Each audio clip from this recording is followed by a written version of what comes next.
Tudo bem, gente? Bem-vindo a mais um episódio nosso do podcast. Dessa vez nós vamos falar sobre eficiência em processos. E o nosso convidado hoje é Júlio Freitas aqui. Um prazer te ter aqui. Júlio é professor universitário aí há alguns anos, founder, idealizador e CEO da Flux. Júlio, antes de mais nada, obrigado pelo teu tempo, pela oportunidade de te ter aqui. E se apresenta aí, queria que você falasse um pouco do Júlio e um pouco do que é a Flux e esse momento de processo. Conta pra gente aí. Muito bem. Bom, Gessé, antes de tudo, eu retribuo aqui, né, o agradecimento. É sempre um prazer dividir com você e com o teu público o que a gente tem vivido, né, no dia a dia desse meio corporativo e também no meio acadêmico, né, porque afinal a gente precisa formar profissionais, né, para dar conta do futuro. Falando um pouco sobre a minha trajetória, eu nasci profissionalmente no mundo do design, né, uma formação de base, né, de design, depois fui para engenharia de produto e para me manter no meio acadêmico precisei seguir para o mestrado e o mestrado foi em comunicação. O que isso tem a ver com o que a gente faz hoje, né?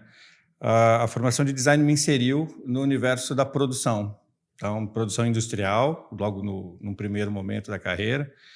Trabalhava numa empresa maravilhosa, a quem eu devo muito do que eu sei e sou hoje, que transformava chapas, tubos de latão em saxofones, trompetes e trombones. Que bacana. E aquilo me encantava, né? Como é que de um lado você tem matéria-prima, do outro produto acabado. E hoje, um dos nossos sócios, ele tem uma afirmação que eu acho fantástica. Ele diz assim, entre a intenção do fazer e o feito, existem os processos. E é exatamente nesse lugar para onde eu me dirigi e onde eu estou hoje. E aí precisava formalizar não só esse percurso, mas também criar uma estrutura para poder atender com mais capacidade mesmo. Sabe aquela história do capacity, né? Quando você tem um grande desafio? Que foi o momento onde, na minha história, na minha carreira, a gente fundou a Flux, tanto eu quanto, no início, o meu primeiro sócio, que continua até hoje, que vem, curiosamente, da arquitetura, não vem da engenharia nem da administração. Iniciou a Flux, ele trouxe um olhar bastante importante também, e complementar ao olhar de design, que é o da arquitetura, e aí a arquitetura olhando para o ser humano, né, não para os morfemas arquitetônicos. E, bom, isso tem 12 anos, né? Nós estamos no 12º ano de operação. Para onde a Flux olha e com quem a Flux flerta, né, no mercado. A Flux se posicionou no mercado de médias e grandes corporações, porque é um lugar no mundo dos negócios onde os processos eles são fundamentais, né, para a manutenção do tipo de negócio mesmo. Então, uma empresa muito pequena, pelo volume que ela trata e trabalha, ela tem algumas soluções que ou são caseiras ou são soluções de igual ou pequeno porte que dá conta, né? Assim, a grosso modo, você consegue fazer, sabe, o seu balanço mensal numa folha de papel, quando você tem um muito pequeno negócio e ele é o caminho de prosperidade. Mas quando você fala de uma operação global, né, quando você fala de diferentes demandas, né, e numa velocidade e quantidade muito grande, isso não dá mais conta, né? Então, nesse lugar onde os processos eles são parte fundamental da existência das organizações, é que a Flux se posiciona. A gente chama isso de processos de negócios, né? Hoje a Flux tem um terceiro sócio, então, que também vem do universo das humanas, vem do marketing, né, e da publicidade. Então, é um designer, um arquiteto e um profissional de marketing olhando para como as pessoas fazem as coisas. E eu gosto muito de afirmar isso, né? A gente tem uma clareza. Não sei se dá para chamar de propósito, porque eu acho que não vai nesse caminho, mas é uma clareza. A Flux existe para tornar o trabalho mais fácil na vida das pessoas. E a maneira que a gente utiliza para fazer isso é o caminho, né, é o viés dos processos, das tecnologias e dos procedimentos, né? Como transformar uma intenção do fazer em feito. Entendi. Júlio, a GP é uma empresa de tecnologia e uma das coisas que a gente tem enfrentado ao longo desse desse desafio de levar soluções tecnológicas às empresas é processos. E as empresas não têm isso muito mapeado e muito bem controlado algumas vezes, né? E aí eu te pergunto, quais são os principais desafios que você consegue enxergar hoje em processos de suporte nas empresas de médio e grande porte? Essa é uma excelente pergunta, viu, Gessé? E eu tenho certeza que você que está aqui ouvindo e vendo a gente vai identificar em algum momento do seu dia a dia tudo isso que a gente está falando. Os processos eles se classificam em 3 momentos. Eles são diferentes, porém interdependentes. Então, você tem os processos primários, que são aqueles que garantem o entregável, aquilo que a empresa que trabalha promete, seja um serviço ou um produto. Então, para tornar isso tangível, eu fabrico microfones. Todos os processos que vão transformar os materiais, né, as matérias-primas em microfone, a gente chama de processos primários. Mas existem os processos de suporte, que são aqueles caras que vão garantir a eficiência dos primários. Os processos de suporte, eles envolvem prover matéria-prima, e aí a gente está falando de um departamento de compras e processos de compras, prover mão de obra qualificada, e a gente está falando de recursos humanos, ou gestão de pessoas, ou departamento pessoal, processos de logística.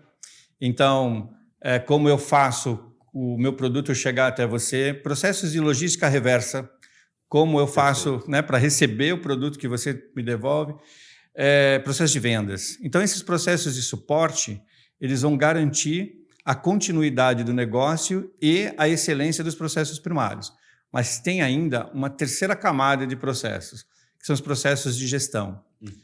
E é ali que a gente vai trabalhar indicadores. Né? Então, quanto eu processei, quanto eu vendi, qual é o meu coeficiente de absenteísmo, sabe? Números. Isso é importante, e eu, você e vocês, né, sabemos disso, para que eu tenha condição de planejar estrategicamente a minha organização, né, os próximos passos. Então, o maior desafio que a gente tem hoje nas empresas, independente da idade da empresa, a gente já tem casos de empresas centenárias ou de startups, né? Independente do tempo de vida da empresa, o maior desafio é a cultura do processo como parte legítima das minhas atividades profissionais. Porque parece que processo é uma coisa e o que eu faço é outra. E não, né? É a mesma coisa. Eu entendo, nesse momento, que esse é o maior desafio. Você criar uma consciência de que o processo escrito, quando é escrito, é exatamente aquilo que me dá segurança para eu fazer o que eu faço. E aí eu chamo o que eu faço de procedimento. Processo e procedimentos. Esse eu entendo ser o maior desafio dos nossos dias. Entendi. As empresas, muitas vezes, a gente está vivendo um mundo aí de inovação constante, né? A inteligência artificial está aí e as coisas estão acontecendo, mas também tem muito discurso. Muitas empresas não sabem ou não percebem suas ineficiências. Exato. Na sua visão, o que é e o que caracteriza uma operação ineficiente? De novo, né, uma excelente pergunta e muito importante também. Eu diria hoje, sem receio de errar, que uma gestão de processos ineficiente é aquela gestão que não consegue gerar nos processos de gestão minimamente os indicadores.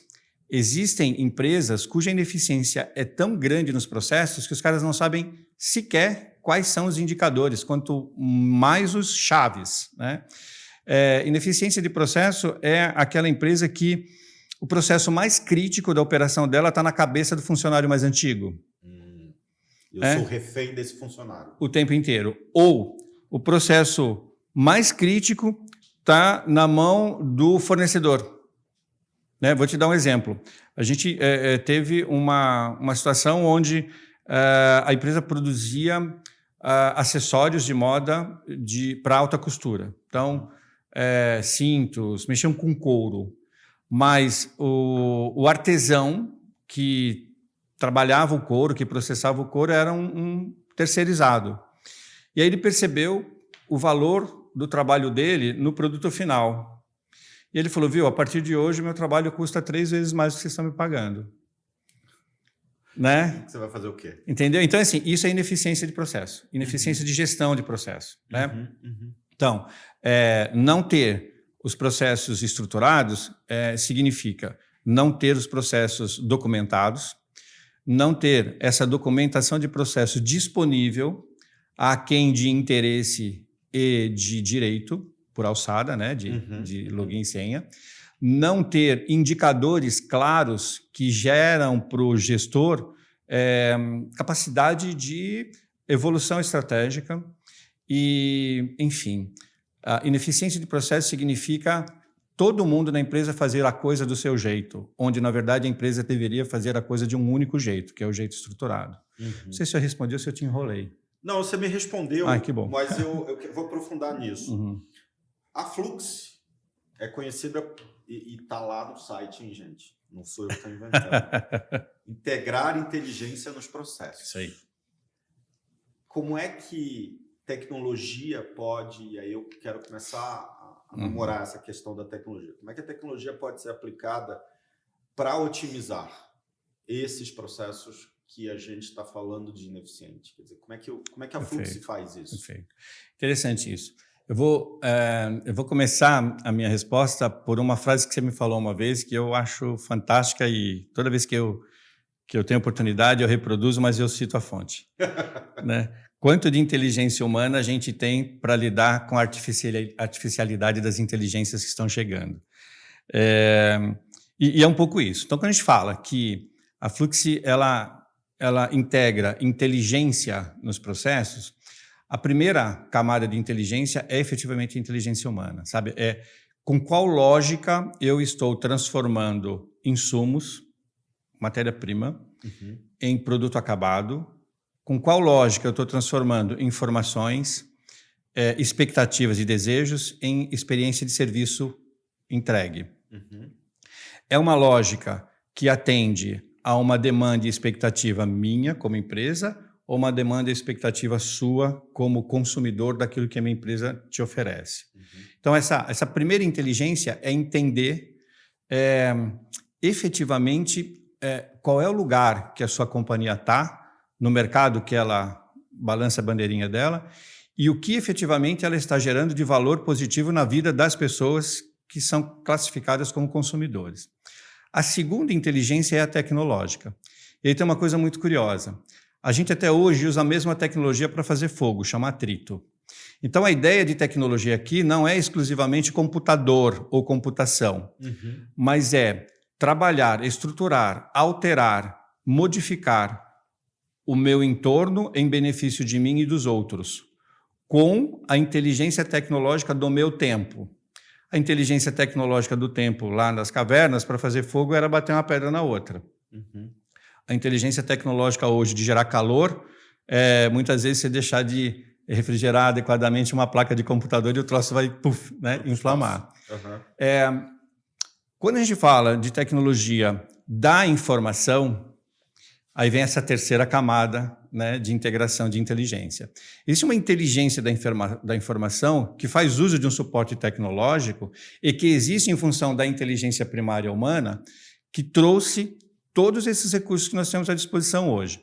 Olhar para um processo antes de otimizá-lo, antes de torná-lo ótimo, significa entender a razão da existência dele, que tipo de ferramentas ele chama, ferramentas tecnológicas, ele chama para continuar o seu percurso. Quando ele chama uma ferramenta, qual informação que ele entrega para essa ferramenta e o que essa ferramenta devolve. Entender que os processos, na grande maioria das vezes, são transversais, começam numa área, passam por várias áreas e voltam para a área de origem ou terminam numa outra área ainda. O que cada uma dessas áreas tem como clareza daquilo que é para ela fazer no processo que acabou de chegar e o que ela vai entregar para a área posterior. Então, integrar inteligências e tecnologia num processo no nosso entendimento, começa no saber por que o processo existe. Tem muito processo que você não sabe para que existe. A gente já pegou situações, por exemplo, que a minha atividade era gerar relatório. Tá bom, para que você faz esse relatório? Não sei. Desde que eu cheguei aqui, pediram para eu gerar esse relatório. Não tem crítica, né? Não tem. O que eu estou fazendo. Né? E aí a gente percebe que o relatório fica armazenado numa pasta no servidor. Ninguém olha. Né? Então, começa aí. Agora, para eu gerar o relatório, eu tenho uma tecnologia. Para eu armazenar o relatório, eu tenho também uma outra tecnologia. Para eu saber o que fazer com os dados do relatório, aí eu tenho uma inteligência, que é a inteligência estratégica gestora humana, que vai fazer uso de tecnologias para poder implementar a inovação. Olha que legal isso. Entendi. É muito bom. E dentro desse contexto, Júlio, o que é ou quais são as tecnologias mais promissoras quando a gente entra nessa camada de gestão? Quer dizer, na tua visão, o que é... Você fala da camada operacional ou estratégica da gestão? Na estratégica. Eu queria falar da estratégica agora, porque aí eu queria falar com o líder, o gestor, quer dizer, como é que o que é promissor hoje, na tua visão, quando eu estou num processo de redesenho da operação, ou seja, quando eu estou otimizando processos no negócio? Sim. É interessante também a gente pensar que, dependendo da área que a minha corporação, minha instituição está, eu tenho um vetor de aceleração. Né? Por exemplo, você vai para o setor financeiro, o que se tem hoje de mais investimento, de mais sofisticado ou trabalho em direção à máxima sofisticação possível são as tecnologias de prevenção à fraude. Né? Então, a gente tem lá, por exemplo, clientes do setor financeiro que a gente modelou o processo que eles chamam de régua de onboarding de novos clientes. Então, vem desde a análise do CPF, a biometria facial, e tem uma série de etapas entre uma e outra, que quanto mais você avança nessa régua, mais caro o custo de aquisição de cliente vai ficar. Então, o mais caro de tudo é a biometria facial. O setor, a empresa para quem você está atuando, ela tem lá o seu apetite de risco e ela vai falar, eu vou para tantos mil, né, novos clientes, eu vou aprovar até a metade da régua, porque aí eu consigo absorver possíveis prejuízos. Depois disso, eu preciso realmente avançar. Então, você tem um avanço fenomenal das tecnologias computacionais, e aí a gente está falando, talvez, se não todas, quase todas, e todos os exemplos que eu vou dar, a gente está falando de suporte de inteligência artificial mesmo, né, com uma imensa capacidade de processamento de dados, informações, correlação, né? Inteligência artificial faz correlação de... Primeiro, coleta o dado, depois requalifica o dado em informação e depois requalifica a informação em objeto de análise e correlação. Né? Inteligência artificial diz sim ou não. Né? Ainda quem toma a decisão final é o ser humano. Né? Mas ela já diz sim ou não. Aí você vai para um outro setor, que é o setor de mineração, por exemplo. Né? Eu tenho tecnologias, de novo, já com inteligências artificiais, quando falo nós, né? Nós, sim, com inteligência artificial, para monitoramento de solo. Então, eu levo menos tempo na atividade de geologia, né? Para dizer se ali tem ou não o material que a minha mineradora tem interesse.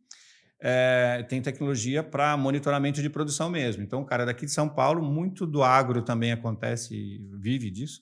Ele sabe se a esteira da indústria de trituração de rochas dele lá no Tocantins parou ou não. Né? E mais, quando ele recebe aqui a informação que parou, o pessoal da manutenção dele lá, pela própria esteira, com tecnologia, já foi acionado, né? Então, você vê que existe, por isso que a gente gosta muito do termo aceleração. As novas tecnologias permitem aceleração de todas as dimensões de monitoramento dos processos. Entendi. E o fator humano aqui? Essa é uma resposta que eu sempre dou. Eu falo assim, gente, tecnologia nunca vai tirar o seu emprego se você já não tivesse robotizado. Até onde um desenho de processo, uma melhoria de processo, ela coloca em risco um cargo? Ou na melhoria de processo, muitas vezes uns cargos podem deixar de existir também. Uhum, Mas uhum. o profissional, como é que ele se Sim. prepara para essa evolução dos processos? Sim. Tem uma coisa bacana aí, né, Gessé? Deixa eu pegar um caminho que seja um caminho que eu consiga dar exemplos. Nós temos automações que elas foram concebidas para gerar ROI, para gerar retorno do investimento. Vou dar um exemplo. A gente começou, por sinal, quando foi? Acho que tem uns 3, 4 dias. A gente começou a automatizar um processo que vem por demanda do Poder Judiciário para a iniciativa privada de quebra de sigilo bancário quando você tem um processo de pensão alimentícia. Tá, né? ok. Então, o Poder Judiciário ele faz a solicitação ao Banco Central, o Banco Central analisa, manda para as instituições, né? E a instituição reúne todos os documentos solicitados e devolve. Numa organização de aproximadamente 10 mil colaboradores, para poder dar conta da demanda que vem do Poder Judiciário, você precisa de 3 profissionais. Com salário médio de 10 mil cada um, salário 7, 8, aí mais impostos, 10 mil cada um, você vai ter 30 mil reais por mês. Ok. A automação que a gente está fazendo, porque é uma automação para gerar ROI. Você tem um setup, por exemplo, em torno de 25 mil e tem uma sustentação de R$ 1.000, 1.500. Em 2 meses, né, você já economizou ou já pagou o que em um ano, 10% do que você gastaria em um ano com 3 profissionais. Então, sei lá, 3 profissionais a 10 mil reais cada um, 30 mil por mês, 12 meses, 34, 30 e tralalá mil reais. E em um único pagamento de 20 mais 12 de mil e poucos reais, você tem 30, que seja 40 mil. Né? É quase 10% do que você gastaria em um ano. Quando que esse tipo de automação é interessante e não fere essa preocupação que eu entendo legítima? Né? Quando o processo ele nasce com essa proposição. Você não tem esses 3 funcionários ainda. Entendi. Você precisa decidir acelerar aquele processo. Então, você não vai demitir. Né? Você vai optar por uma solução de execução do processo com matriz tecnológica e, nesse caso, não operacional, essencialmente humana. Então, esse é o exemplo A. O exemplo B, a gente tem robôs que são desenvolvidos não para reduzir custo, mas para garantir eficiência, para eliminar retrabalho, né? Para eliminar erro. Então, o robô não toma o posto de trabalho do profissional que é responsável por aquele processo. Ao contrário, gera mais eficiência ainda para aquele posto, né? Porque aquele sujeito ou aquela profissional vão continuar monitorando a operação, vão continuar fazendo o que fazem, porém, com 0 perdas, 0 erro, 0 retrabalho. Né? Então, depende muito da motivação para a qual a automação ou a tecnologia foi indicada. Né? Agora, quando eu era garoto, eu estudei datilografia. Eu também. Tadã, né? Tadã. Então, assim, e o cargo de datilógrafo ou datilógrafa eram cargos importantes e preciosos. Né? Então, tem um conjunto de profissões ou atividades profissionais que elas vão, de fato, elas vão evoluir. A gente chama de serem substituídas, mas, na verdade, elas evoluem. Quando eu era desenhista de instrumentos musicais, eu usava caneta de nanquim e vegetal. Aí, de repente, chegou uma coisa terrível chamada plotter. Então, eu levei 10 anos para conseguir fazer uma concordância de raio minimamente aceitável no nanquim e o plotter, em segundos, fazia melhor. Eu deixei de ser desenhista por isso? Não, eu fui aprender a mexer na plata. Isso. Então, é um pouco isso. Parece que é um posicionamento meio em cima do muro, mas não é não. A gente vive isso o tempo inteiro. Nossos contratos, por exemplo, lá na Flux, eles têm uma cláusula que é pétrea. A Flux não indica desligamento de profissional. Perfeito. Em hipótese alguma. Né?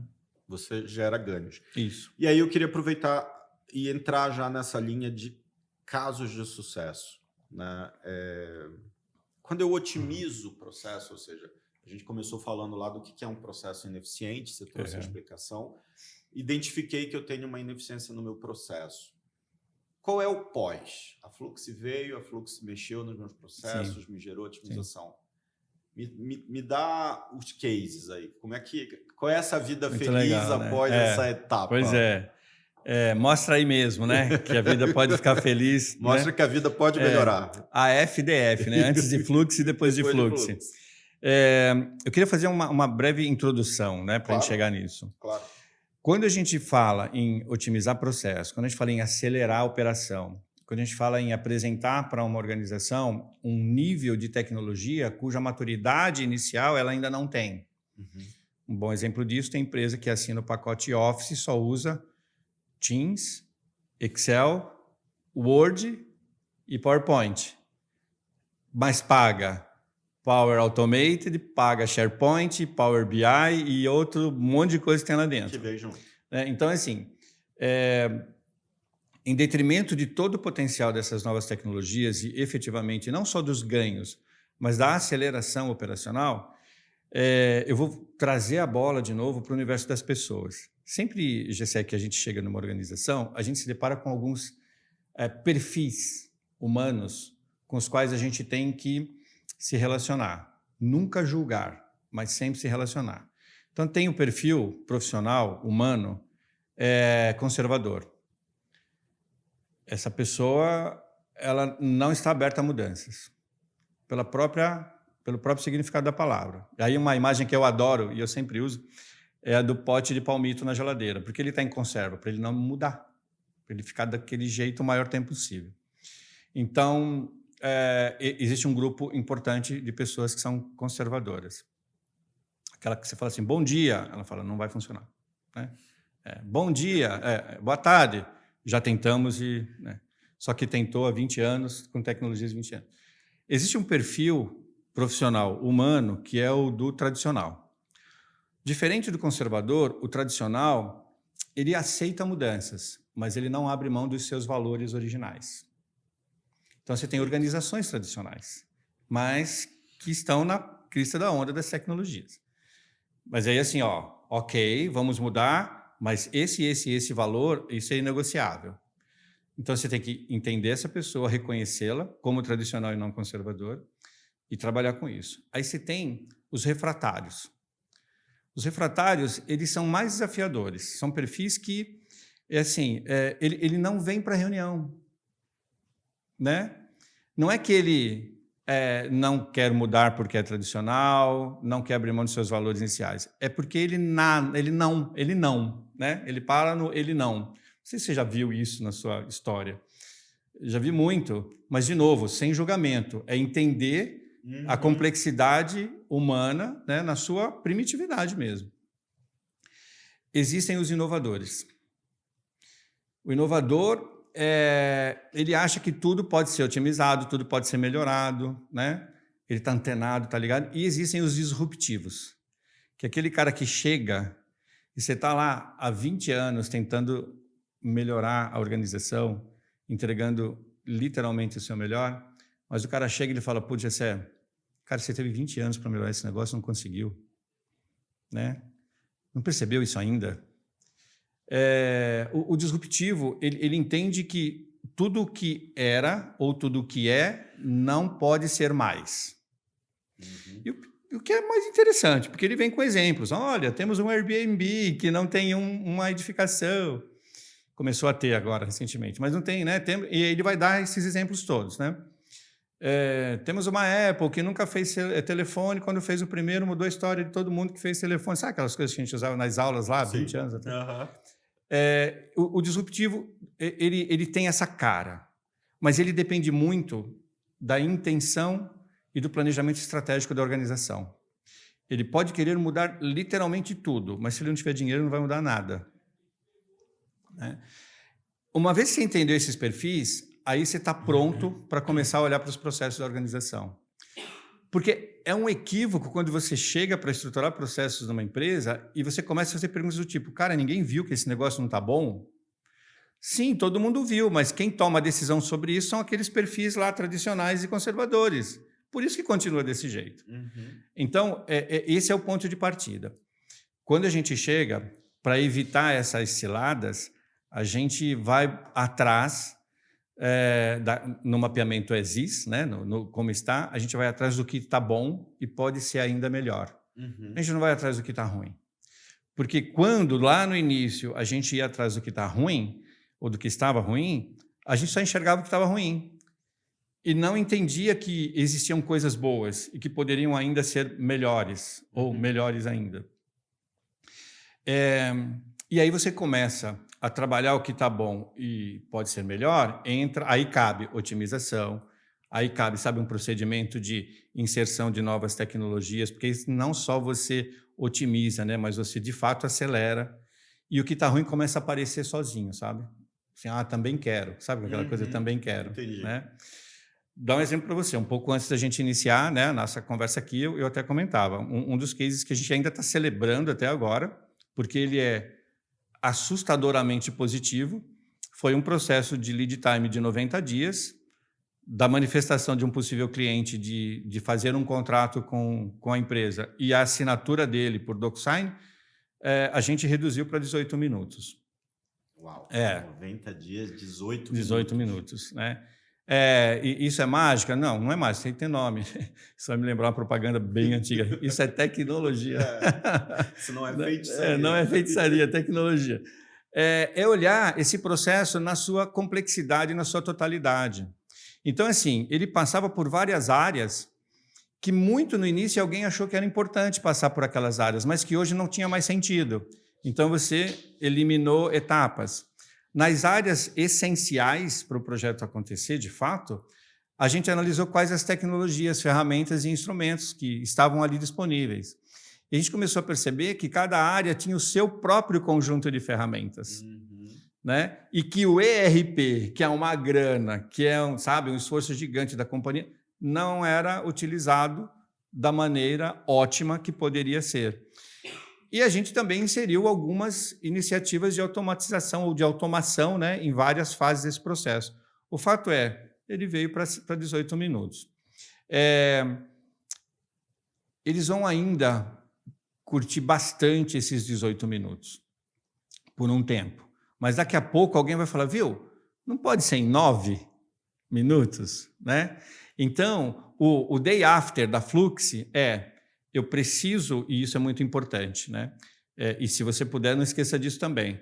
Para você poder propor para alguém uma aceleração de processo, melhoria, otimização, você precisa de um histórico, porque senão você não tem elemento de comparação. Né?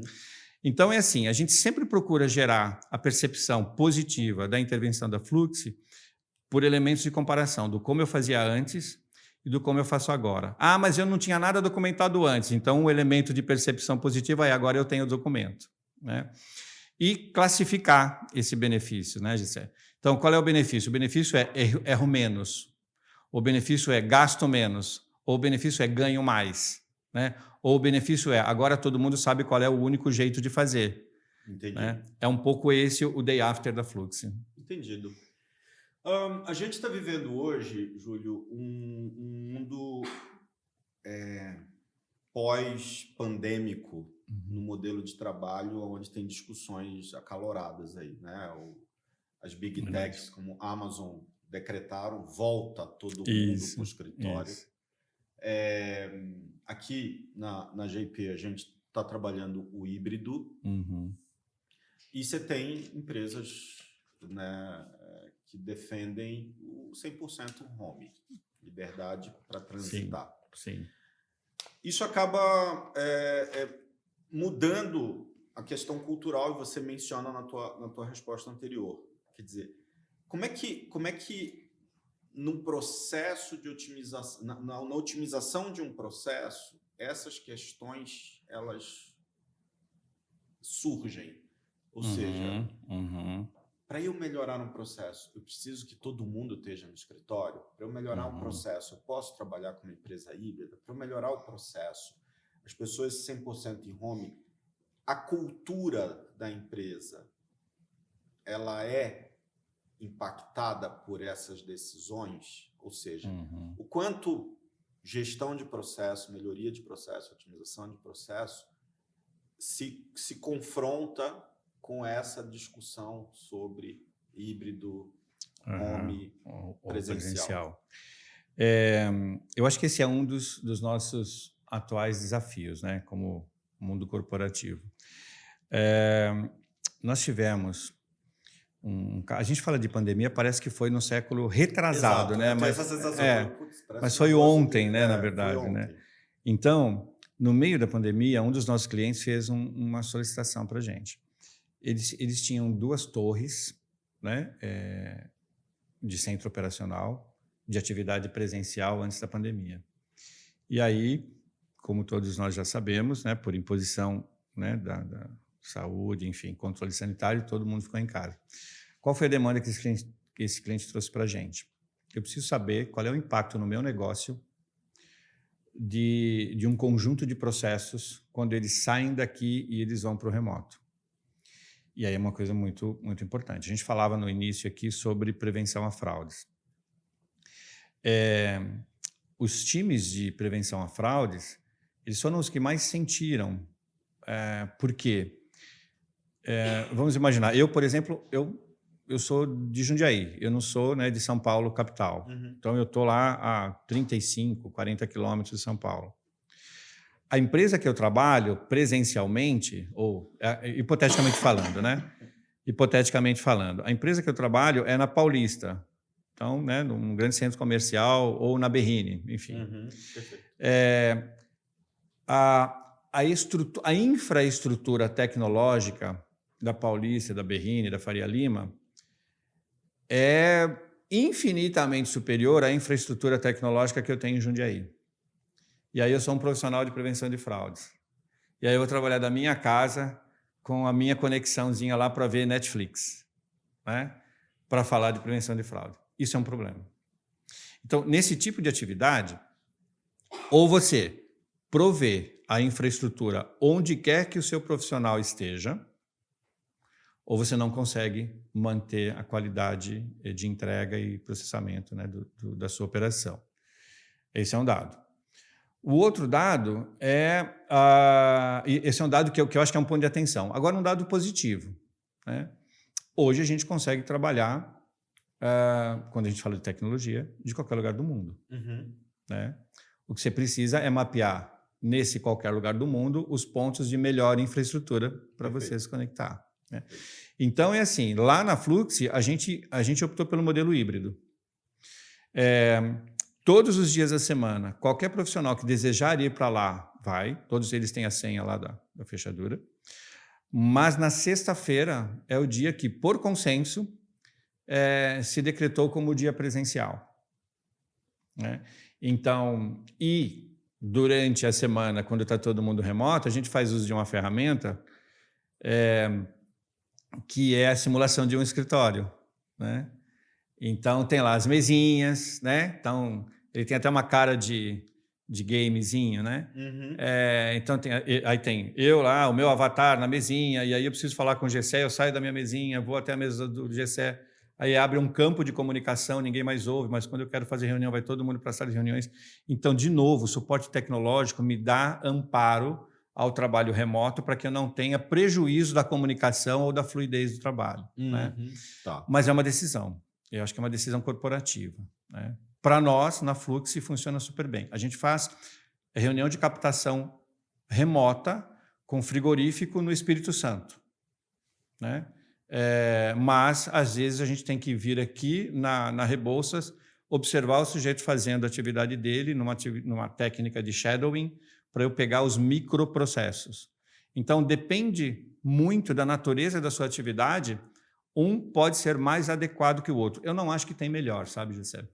Mas a gestão de processo, a otimização de processo pode ser uma ferramenta para apoiar uma tomada de decisão. Com híbrido, certeza. Não híbrido, Com presencial, certeza. não presencial. Posso Com ter certeza. você fora. Com Mas para eu ter fora, eu É. preciso otimizar a tua infraestrutura e Isso etc. mesmo. A gente fez uma ferramenta para isso. A gente tem lá na Fluxy uma ferramenta de análise de cenário. Que legal. E aí, Fala mais disso. O que essa ferramenta faz aí? é isso. Você imputa as características do seu cenário. Então, uma delas é a distância média da residência do profissional até o local de trabalho presencial. Esse é uma. Outro parâmetro, tempo de deslocamento médio, diário. Né? Aí outro parâmetro, a incidência de queda de sinal na região onde o profissional trabalha, Legal. de conexão, e onde a sede está. Né? É muito curioso, porque às vezes a pessoa que mora mais próximo não significa que ela está mais adequada para um trabalho presencial do que a que está mais distante. Né? Eu tenho, certamente você tem, e você também, amigos que trabalham em empresas globais e que nunca foram na sede da empresa. Né? Então, essa ferramenta, ela reúne esses parâmetros que são diretamente relacionados à natureza da atividade, e aí o gestor diz, olha, esse processo aqui, com essas características e esses parâmetros que hoje ele me dá esse resultado na atividade presencial, se eu fizer com que ele seja semipresencial, qual é o impacto disso? Ela gera até visão de impacto do Poder Judiciário, né? O Ministério do Trabalho. Que legal. Então, se o contrato inicial foi um contrato para trabalho presencial, você transforma para remoto, você tem que tomar tais e tais iniciativas, senão você está infringindo uma lei. Então, isso é importante. As ferramentas, elas existem para isso. Agora, a ferramenta se dá pela articulação inteligente do time lá da Fluxy, de entender o cenário, abrir campos para parametrização em função da natureza da atividade da empresa que usa a ferramenta, mas ela ainda não foi gerada por inteligência artificial, foi gerada por inteligência humana. Né? Então, eu posso chamar a Fluxy para me apoiar nesse processo de tomar decisão. Quer dizer, eu não preciso ser uma decisão... minha cultura está se perdendo, eu quero todo mundo de volta no escritório. Porque não necessariamente vai retomar. Né? Não. A gente é professor universitário, a gente tem uma geração inteira que começou a trabalhar na pandemia. Né? Exato. Que não sabe nem o que é chefe, o que é escritório. Exato. Como é que fica no escritório. Exato. Mas vamos evoluir aqui olhando o futuro agora, Júlio. Uhum. Essa percepção, eu estava lendo um artigo desse que eu sempre falo o seguinte, o mundo está evoluindo rapidamente. E o autor ele falava o seguinte, não, depende da sua perspectiva. Tem coisas que não estão evoluindo rapidamente. Na verdade, muito da relação humana está se degradando em alguns aspectos. Como é que você enxerga o futuro dos processos dentro das organizações, tanto na esfera operacional quanto na esfera estratégica? Pergunta difícil. Bastante, né? Como é que você vê o futuro disso com tudo isso que a gente está conversando? Né? Quer dizer, como é que você olha? O Júlio, como o grande expert de processo, a Fluxy, quer dizer, quando eu olho para o futuro, como é que eu vejo? Qual é o futuro dos processos, tanto no operacional quanto no estratégico? Né? Eu começaria com uma pergunta, né? Quanto mais de vida a gente acrescenta na nossa vida se a gente ignorar o passado e ficar pensando só no futuro? Boa, isso aí. Né? Então, eu vou repetir. Parece frase de para-choque de caminhão, né? Mas é muito boa. Quanto mais de vida eu acrescento na minha vida, ignorando o passado, e até onde ele nos trouxe, e pensando apenas no futuro. Porque a gente acha que viver a vida, né, é só o que tem à frente. Né? E esse é o grande desafio para o futuro dos processos. Eu não entendo ser saudável qualquer empresa, né, especializada em processos, chegar numa organização com uma promessa de futuro, ignorando o passado dessa organização. De qualquer maneira, o passado da organização trouxe a organização onde ela chegou e onde ela está. Isso tem que ser visto, valorizado e respeitado.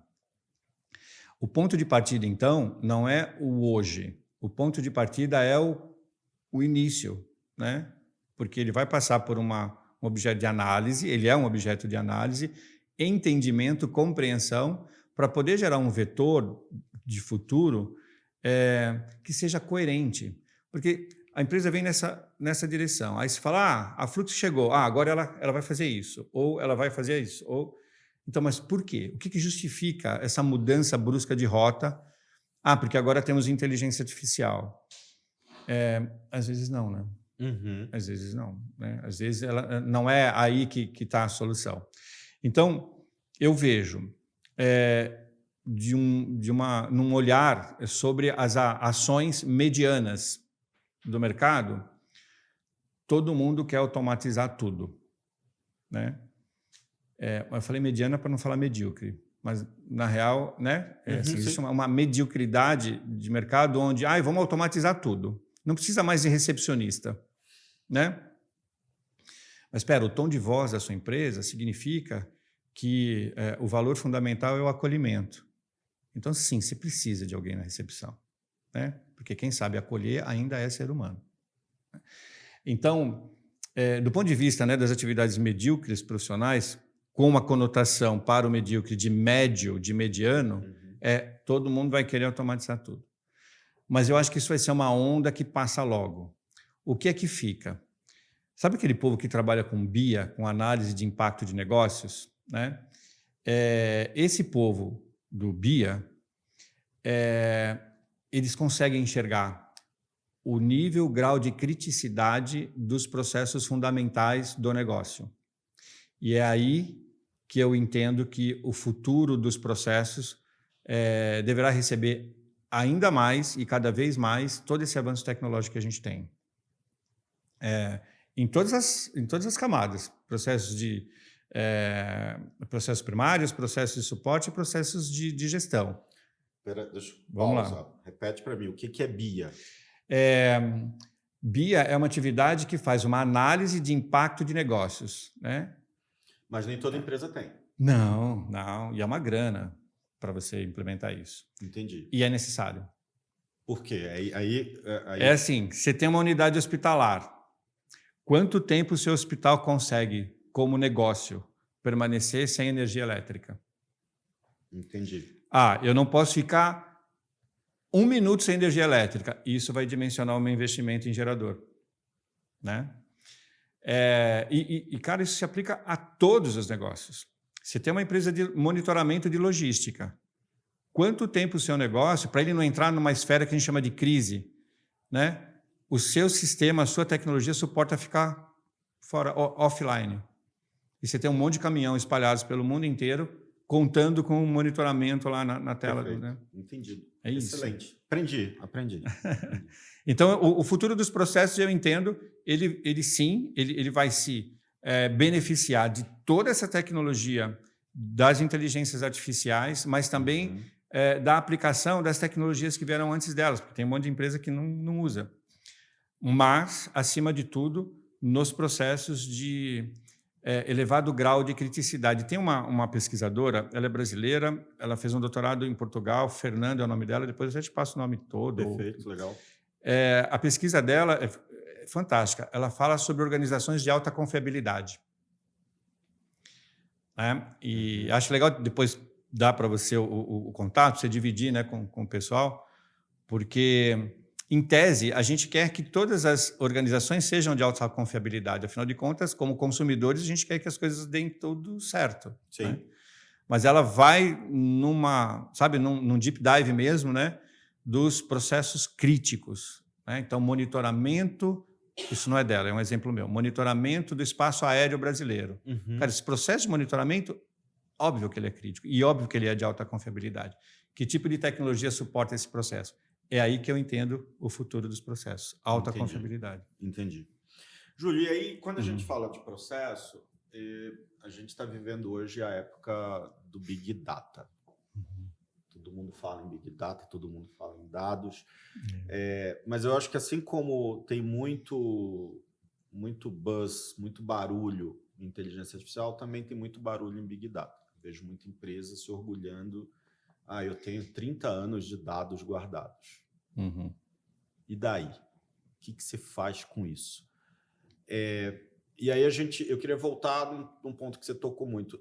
Quando a Flux chega para otimizar um processo, para melhorar processo, ou para criar processo, você esbarra, por exemplo, empresas se orgulhando de algumas vantagens de uma maneira equivocada, porque eu tenho 30 anos de dados armazenados.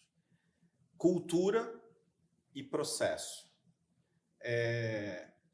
O quanto a cultura de uma empresa pode ser tóxica, usando o termo da moda, para evoluir processo. Ou para otimizar, ou para criar processo. Bastante, né? Bastante no sentido de ser tão intensa, né, essa condição tóxica, que sem saber ou sem querer, transforma aquele ambiente infértil para a nossa intervenção, né? Porque se a cultura é essencialmente tóxica, ela se escancara como tóxica, né? Tentar dar um exemplo aqui com respeito aos NDAs, né, e aos termos de confiabilidade, até respeito mesmo aos nossos clientes. Mas a gente pegou situações em que você começa a fazer as entrevistas de captação de processos, e aí tem lá toda uma metodologia para isso, né? Mas uma das perguntas que a gente faz usando essa metodologia nesse processo, o que tem que ter atenção, o que é importante, o que é muito importante. Até aí o cara vai falando, né? A pessoa vai falando, ou a profissional vão falando. Mas aí quando chega na pergunta seguinte, aí dá uma enroscada. Qual é o resultado esperado? Então, quando a cultura interna é tóxica, o resultado esperado não foi declarado por ninguém. E aí você dá o seu melhor, aí você vai para o seu gestor entregar, o seu gestor fala, viu, não foi isso que eu pedi. Tá, mas ele não pediu, né? Aí você avança. Além do resultado esperado, qual é o erro comum? Nesse processo, qual é o erro comum? Uma cultura tóxica, em uma cultura tóxica, ninguém erra. É sempre o outro que errou. Né? Olha, na minha área, a gente faz tudo do jeito que tem que fazer. Os caras da outra área lá que ou entregam, estão atrapalhando. Existe uma região, né, do pessoal da pesquisa em neurociência que fala sobre a mente reptiliana. Uma clara metáfora, né? Que diz assim, o que diferencia, né, o ser humano do réptil, do ponto de vista de cérebro, é que no ser humano, no entorno do sistema límbico, o córtex se desenvolveu. E no réptil, o cérebro dele inteiro é límbico. E o sistema límbico é o default, né? Então, é a reação, né? Tô na iminência de ataque, eu corro ou eu enfrento. Né? E no nosso caso, ele está bem na nuca, assim, atrás, né? Depois o córtex se desenvolveu. Existem, numa cultura tóxica, muitos dos profissionais que têm um comportamento predominantemente de sistema límbico. Então, é aquela pessoa que age por impulso, é aquela pessoa que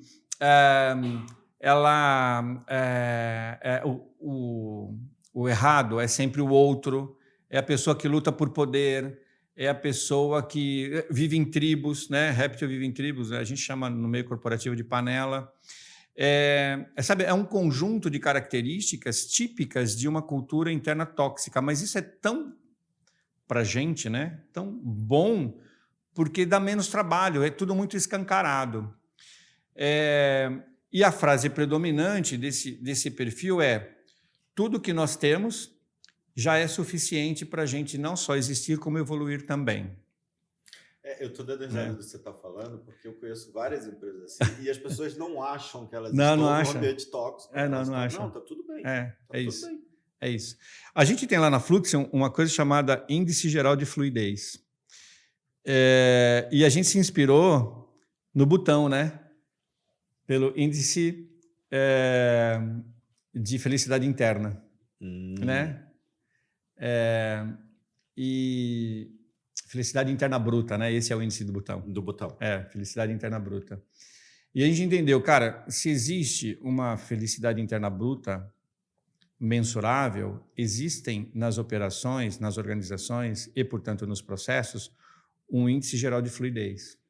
Quão fluido está esse processo? Então, você pega um cara que fala, não, está tudo bem, mas você sabe que não está bem, você levanta o índice geral de fluidez. Então, quando você tem uma inspiração, né, como essa do Butão, né, da felicidade interna bruta, existe dentro das organizações também um ambiente onde você possa extrair, se não felicidade, porque o nosso olhar, né, é o olhar dos processos, o que a gente chama de índice geral de fluidez.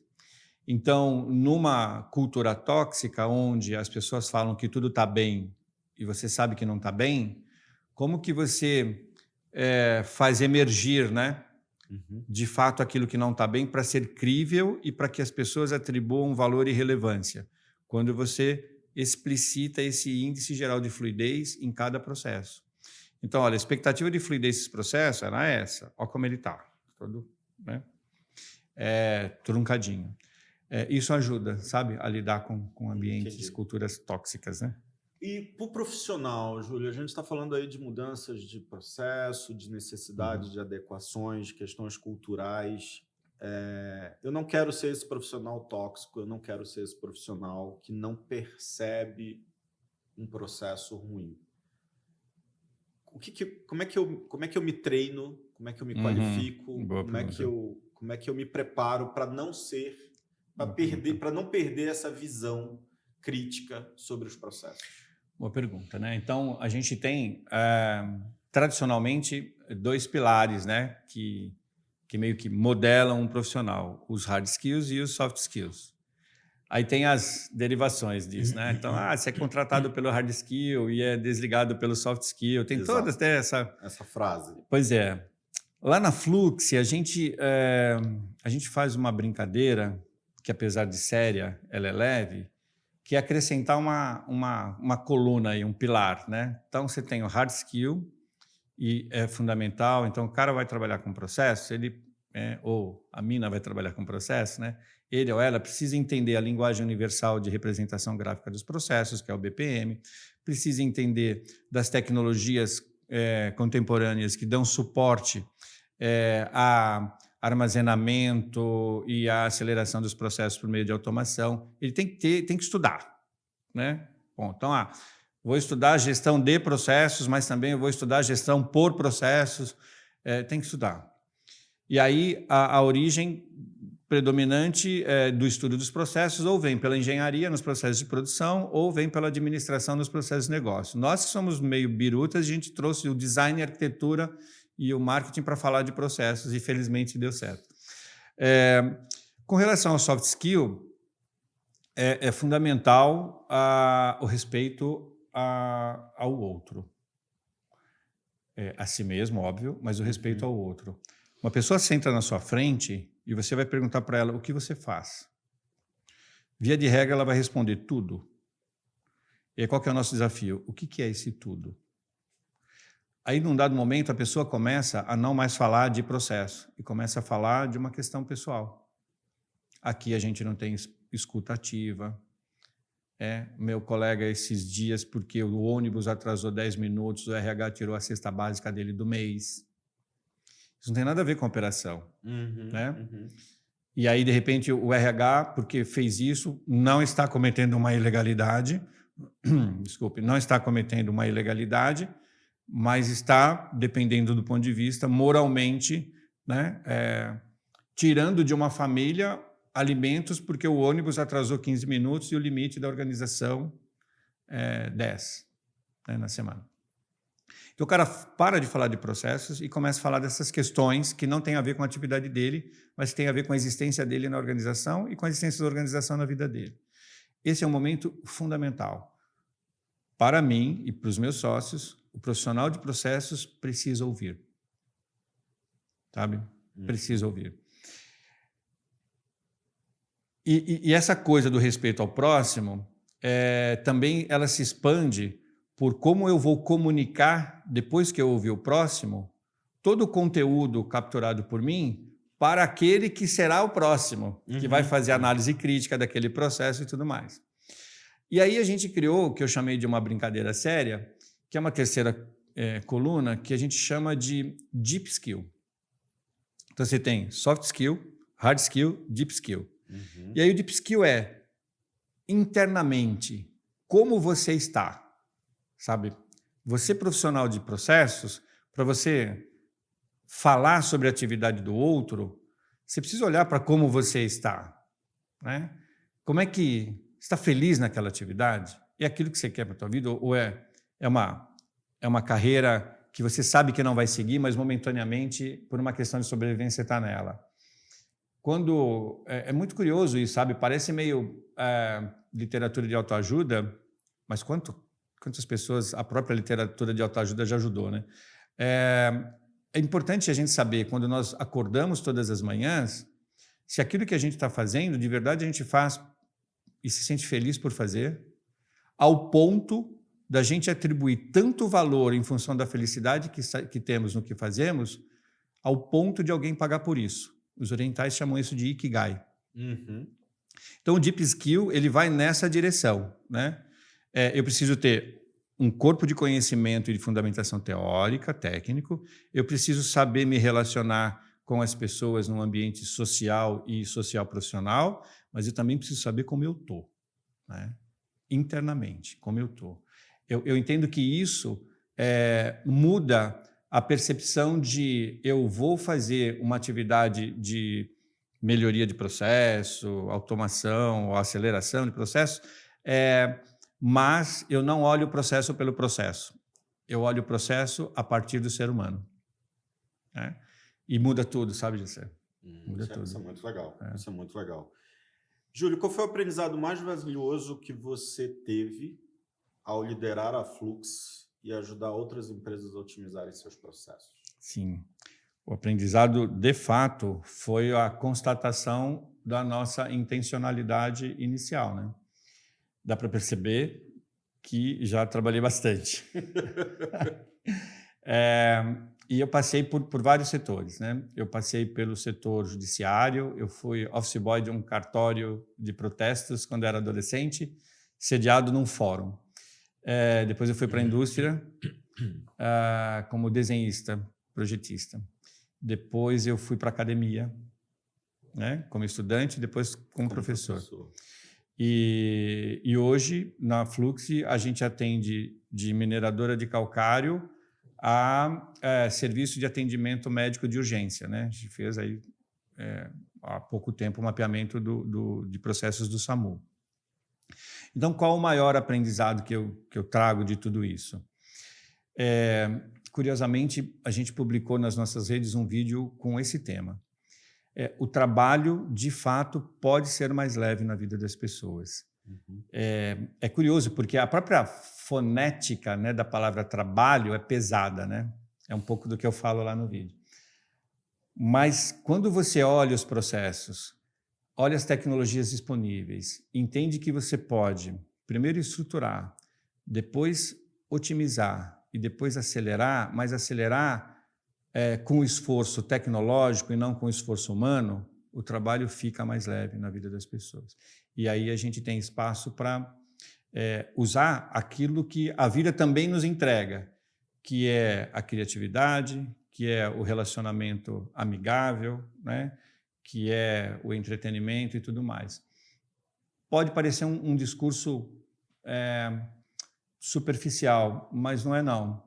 E aí eu vou evocar, até para dar sustentação para esse discurso, uma frase importante que a galera das artes atribui a Leonardo da Vinci. Ele dizia que a simplicidade é o último degrau da sofisticação a partir do momento que você venceu a complexidade que a antecede. Então, se foi mesmo ele que disse, obrigado, Léo, né? Mas é assim que eu entendo. Quando a gente faz uma intervenção nos processos, numa organização, a gente vai vencer a complexidade daqueles processos para poder gerar, como uma entrega, a simplicidade. É isso. Entendi. A gente está caminhando para o final, mas eu queria antes fazer uma pergunta assim. O que precisa mudar na mentalidade das empresas e dos profissionais para que eu tenha uma revolução da eficiência?